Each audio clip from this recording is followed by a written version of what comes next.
finally, Wargaming has actually realized that there are some carriers in the game that are too strong currently for these patches, and they are actually looking to reduce the power level that they are having right now.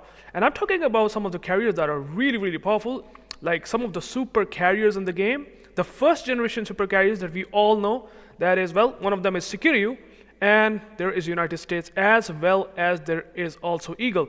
So I'm going to be explaining each and every sort of buff and nerf to these ships that Wargaming is looking to have these changes in the next patch.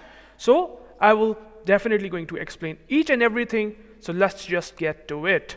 So before that, if you haven't subscribed to my channel, I would really recommend you to subscribe to my channel. I post a lot of World of Warships videos. It basically includes each and every sort of class in the game, and you will definitely going to enjoy the gameplay and get some valuable tips and tricks for your game to improve. So I'm going to talk about these changes. So, well, these are the balance changes that Wargaming just recently announced, it's like yesterday on the 24th of January. So these are basically the new things that we're going to able to see right now. So a couple of things to note. Well, there is a tier 6 Ryujo. Now, Ryujo is a Japanese aircraft carrier, and its torpedo bombers, well, they got nerfed also before as well. Like, it used to have 6,000, I think, 500 damage with these torpedoes, but, well, then they nerfed it to 5,400, and now they are even nerfing it to even less numbers. Like, now it's going to be having only 5,000 torpedo alpha damage, because these torpedoes are really reliable for this Tech 3 carrier. So I can understand that this finally have realized that there must be some changes to these carriers, especially these Japanese torpedo bombers are really, really strong. They're also improving, or I mean, in this case, they are increasing the preparation time, which basically means that it will have less gen of the planes, per amount of time. So there's also a good thing. So there's not going to be a whole lot of squadron that it can able to generate over time. Then we have very decent changes to the Hayate, and I think this is one of those things that I really love. Like, Hayate is right now a pretty mediocre coal ship. It's pretty meh, to be honest. It doesn't have anything very special. It's basically having all the weaknesses of Shimakaze and Harugumo, not having good concealment and all that stuff. But it has a torpedo reload booster, but you have to replace it with smoke. Well, what Wargaming did is they have put the reload booster consumable into a separate slot, and not only that, they also improved the reload time from 4 to 3.7 seconds. And honestly, well, these guns, well, they have very decent alpha. Like, Shimakaze guns does hurt when they shoot. Like, if a Shimakaze player shoot, it does hurt, and it has a really long reload time.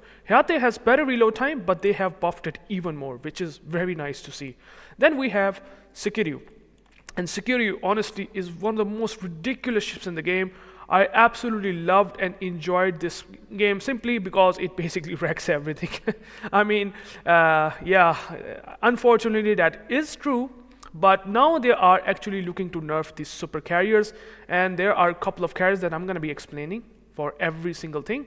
But what happens to the Sekiryu is their tactical torpedo bombers damage reduced from 9,333 to 7,500, and also their attack aircraft preparation is also now reduced quite a bit.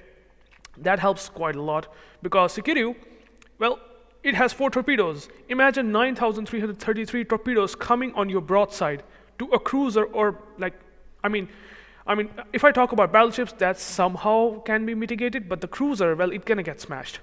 And like half HP of the cruisers. I mean, I also post a couple of videos of Sekiryu you can able to watch, that what I usually do to cruisers with this carrier. So this nerf actually seems to be pretty much viable and seems to be looking good.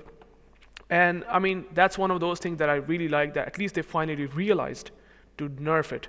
Then we have a couple of Tech 3 Clemson. It's a tier 4 destroyer. It has also caught a nerf with its torpedo reload. I'm not going to explain a bit. It's pretty much simplified right now here. Then we have some premiums, and these are American premiums that we have. Basically, a couple of battleships and cruiser. So main battery reload time reduced, California, and it's actually resembles to the Kansas, Minnesota, and Vermont. Like in terms of size, if I can able to maybe show you, I have the ship, but you can able to just go into the WoW's ST tool, or basically just play the game and just find out its characteristics. It's not pretty, difficult to see. So it has some improved parameters, which is good. The main battery reload time of Florida Annapolis also improved, which is very nice. But I honestly would say that the carrier Hornet is kind of need buffs, because the torpedoes and bombs sort of not the best because of its tactical bombers. They improved it for some reason. I mean, I'm not a fan of the buffs of the carriers, to be honest, because carriers are already very, very strong ships right now. Maybe this will change with the carrier rework or spotting rework, but still, buffing it to 7,300 to 8,000 and improving the fire chance basically means that it could be pretty devastating to basically, the battleships, that much damage. And Hornet tactical bombers are really strong. So, and then we have, Nebraska, Delaware, and Louisiana, which is surprising that they are getting Jetto boosters. Like, what the hell is that? Come on. Even the penetration is increased, man. We don't need a basically hybrid battleships, these tech tree battleships, to get buffed like this. I mean, I was expecting a nerf, but they have given them Jetto boosters, and not only that, they also improved the HE bomb penetration. So you can basically pen the Kurfürst or battleship that has 50mm deck armor. That's quite a big threshold that they have buffed, and that is pretty weird to look at the situation here. Then we have very spicy thing to hear. Annapolis, fans will not gonna love it, but at least a super cruiser that is ridiculously broken right now getting nerfed. And what they did is basically, nerf the radar. Basically, Des Moines, it's a tier 10 cruiser, also have 35 seconds of reload time, and Annapolis also going to get treated the same. So it's also going to have 35 seconds of base reload time for the radar, which basically obviously spot TDs and all that stuff. Not only that, but they also nerf the that alternating firing mode, that the burst shot that you can do in Annapolis, which is pretty devastating at close ranges. They also nerfed it, which is very good sign. 50% nerf, by the way. That's huge. From 1 to 1.5 seconds of the duration, like interval, means something for this Annapolis, and we will be able to see that in the game, that it will definitely going to impact that cruiser. Then we have a couple of ships like Mikoyan. Then there is Kiev that improved, like getting buffed with its HP pool. And then we have very, very interesting news. A ship that used to be completely broken on days around when the game has just started, the Khabarovsk. It used to be a tech tree destroyer, but then they have changed it to premium, replaced it with Delhi, and now we are able to see that it has replaced its repair party consumable, has replaced with specialized repair teams. Imagine in a game where Khabarovsk used to be ridiculously broken. People talk about Khabarovsk to be really, really terrifying to see in the flank. Getting buffed now just because of sort of a power creep in the game, because there are so many strong ships right now that Khabarovsk doesn't feel like anything, and so they have to buff it. So they're improving the restoration time that it can heal back the HP. Which is going to be interesting, and I will try to make a video once this change went, will go live, I would say, not went. So there is that. Then we have a Petropavlovsk, and I have posted a couple of videos of Petropavlovsk in my channel as well. It is finally having a bit worse concealment. Now 15.3 is very, very good because it has a radar, which basically means that once you get spotted, you can almost always spot the destroyer with the radar. But sorry guys, I'm just messing a bit up in my English. But what I want to say is that Petropavlovsk getting 1 kilometer nerf, which means that it's not going to be that easy to spot the destroyer and counter that effectively, which is very nice. And then we have a Sevastopol. It's a research bureau cruiser, and it also getting buffed, which is very nice to see. I like the Sevastopol, but the reload time of the repair party and the action time was too long, and even its charges also increased, which is surprising. That's actually a very, very strong buff to Sevastopol, and I'm sure with this sort of buff to these guns and the survivability, I'm quite sure people looking to buy this research bureau cruiser more often. Then we have Zorki, which having another nerf burst firing, obviously. Burst firing in the game that Wargaming has added is just not that good in my opinion, and nerfing it seems to be in the right direction, but still, these are still very, very strong super ships.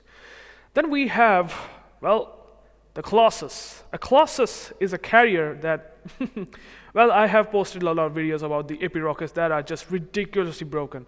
How much it has such a power to basically one-shot a cruiser. And finally, they are not only nerfing the number of rockets per plane, but also they are increasing the aiming ellipse as well, like 20%. So that's a big, big nerf.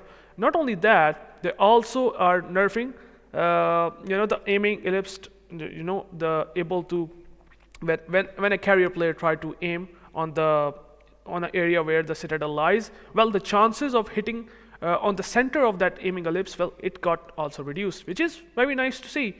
I mean, if I can able to show you the Colossus here, this is basically Colossus having very specialized AP rockets.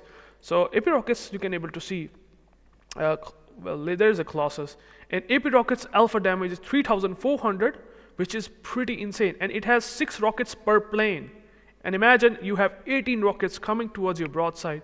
You can understand how much devastating would that be. And nerfing it seems to be, and it's a premium ship by the way, which is also surprising. Not surprising, because there is already a Chkalov that also got nerfed, but this happened only with carriers right now. I have only seen carriers that are premiums are getting getting nerfed, so Colossus is also a second premium ship in a carriers to get nerfed like this, which is interesting, that's for sure.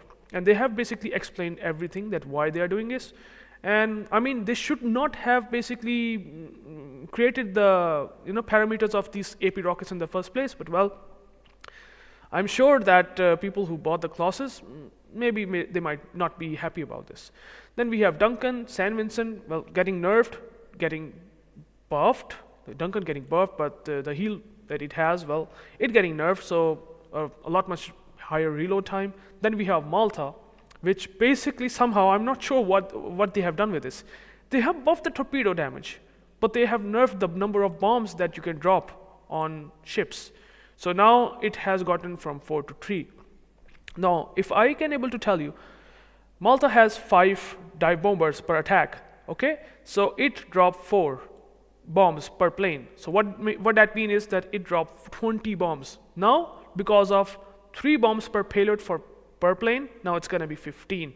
So it's a nerf on light cruisers because it's ridiculously powerful against light cruisers, but I think they want to buff it maybe so that they compensates for this nerf. I'm not sure. This Malta weird buff is and nerf is weird, kind of questionable, but I think I can clearly see why they have done this, like to just basically not making light cruisers' life hell, something like that. And then we have Eagle, another super carrier, and I think that the Eagle is one of the most broken ships in the game. Getting nerfed seems to be a right direction. Bombs alpha damage reduced, fire chance reduced, bombs alpha damage reduced, fire chance reduced, good thing. Jaguar getting sort of nerf as well as some buff as well. It's pretty obvious, you can able to clearly see. Then we have Bjorn, increase the dispersion of skip bombers.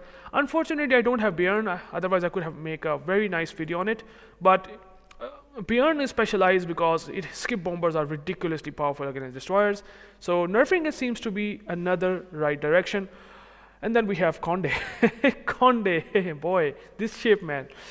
The shell, as you can able to see, the main battery shell dispersion nerf is huge. 40 to 20%, that's basically half.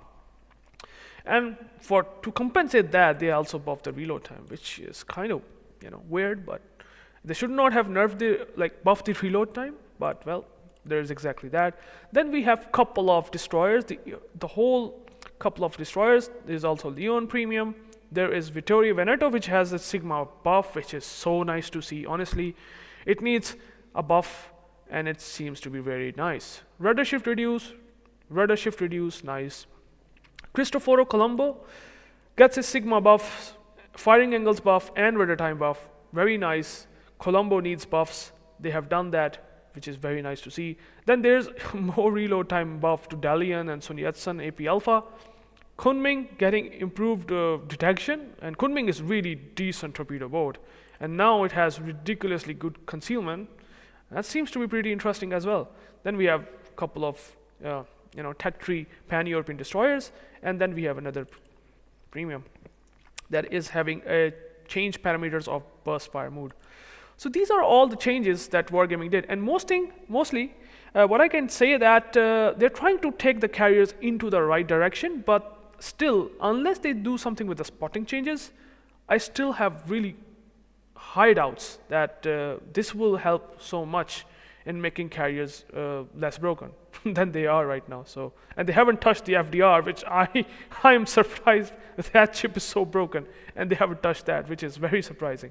Anyways, I hope you like this whole video and you're able to understand what are these balance changes. I have tried a lot to basically able to give you the overview of what are these changes and how they will impact the ships. But we will be able to post a video here or on my YouTube channel later. So till then, thank you guys for watching, and I will catch you into the next one. Peace out.